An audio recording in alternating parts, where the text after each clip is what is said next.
నమస్కారం. శ్రీవార్త న్యూస్కి స్వాగతం. కూటమి ప్రభుత్వం అధికారం చేపట్టాక అభివృద్ధి వైపు అడుగులు పడుతున్నాయనే విషయాన్ని ప్రజలు గమనిస్తున్నారని కదిరి ఎమ్మెల్యే కందికుంట వెంకటప్రసాద్ అసెంబ్లీలో ప్రసంగించారు. రాయలసీమ ప్రాంతంలో ఎన్నో ఏళ్లుగా నిరీక్షిస్తున్నటువంటి ఈ కార్యక్రమాన్ని ఈరోజు సభ ముందుకు తీసుకొచ్చినందుకు గాను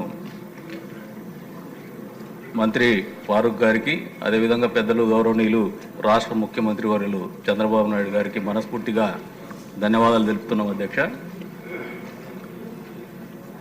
దాదాపు 1.5 కోట్ల జనాభాకు సంబంధించినటువంటి సమస్యల్ని పరిష్కారం చేసుకోవాలంటే దాదాపు 400-500 కిలోమీటర్ల దూరం ప్రయాణం చేసి ఇబ్బంది పడేటువంటి పరిస్థితుల నుంచి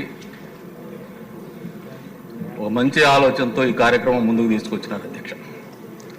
అంతేకాకుండా మీరు ఒకసారి గత ప్రభుత్వ పరిపాలన గమనిస్తే అప్పట్లో ప్రతిపక్ష నాయకుడి హోదాలో చంద్రబాబు నాయుడు గారు కర్నూలుకి వెళ్తే ముఖ్యమంత్రిగా ఉన్నటువంటి జగన్మోహన్ రెడ్డి గారు ఇచ్చినటువంటి మాట నిలబెట్టుకోకపోగా దౌర్జన్యం చేయించినటువంటి పరిస్థితులు ఇప్పటికీ రాష్ట్ర ప్రజలు, రాయలసీమ ప్రజలు మనసులో గుర్తుపెట్టుకున్నారు అధ్యక్ష. ఈ రోజున నిర్మాణాత్మకంగా ఆలోచన చేసేటువంటి నాయకుడు అధికారం ఇస్తే దాని ఫలితం ఎట్లుంటుందో ఈ తీర్మానం ఒక ఉదాహరణగా నిలిచిపోతుందని చెప్పేసి కూడా ఈ సందర్భంగా తెలియజేస్తున్నాను అధ్యక్ష. అంతేకాకుండా చాలామంది లాయర్లు రాయలసీమ ప్రాంతం నుంచి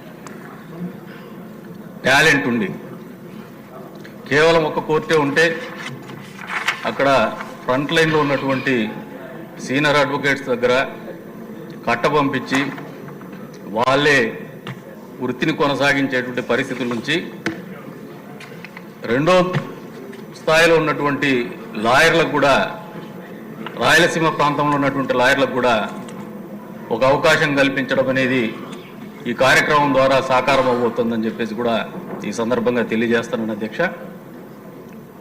రాయలసీమ ప్రజలు ప్రత్యేకించి ఒక పటిష్టమైనటువంటి నాయకత్వం కానీ, సమర్థవంతమైనటువంటి నాయకత్వం కానీ, నిర్మాణాత్మకమైనటువంటి నాయకత్వం కానీ అధికారంలో ఉంటే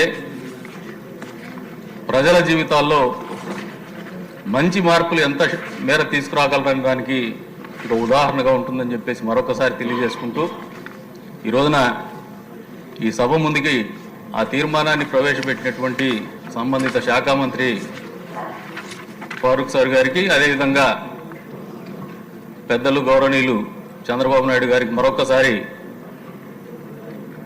రాయలసీమ ప్రాంత వాసుల తరఫున, కదిరి నియోజకవర్గ ప్రజల తరఫున మనస్ఫూర్తిగా ధన్యవాదాలు తెలుపుతున్నాం.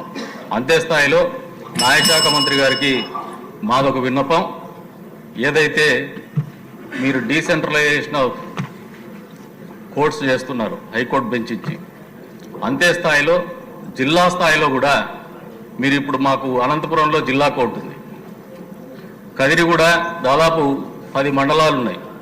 మా కదిరి నియోజకవర్గంలో అయితే 6 మండలాలు ఉన్నాయి. పక్కన ఉన్నటువంటి పుట్టపర్తి నియోజకవర్గానికి కూడా సంబంధించినటువంటి లిటిగేషన్లు కదిరి నియోజకవర్గం కోర్టులోనే పెండింగ్ ఉంటూ వస్తూ ఉన్నాయి. కాబట్టి వీళ్ళందరూ కదిరి నుంచి, పుట్టపర్తి నుంచి అనంతపురం పోయేటువంటి పరిస్థితుల నుంచి కదిరిలో ఒక ఏడీజే కోర్టు కూడా ఇవ్వాలని చెప్పేసి సంబంధిత న్యాయశాఖ మంత్రి గారిని కూడా కోరుకుంటూ అవకాశం ఇచ్చినందుకు మరొకసారి అధ్యక్ష ధన్యవాదాలు తెలుపుతున్నాను.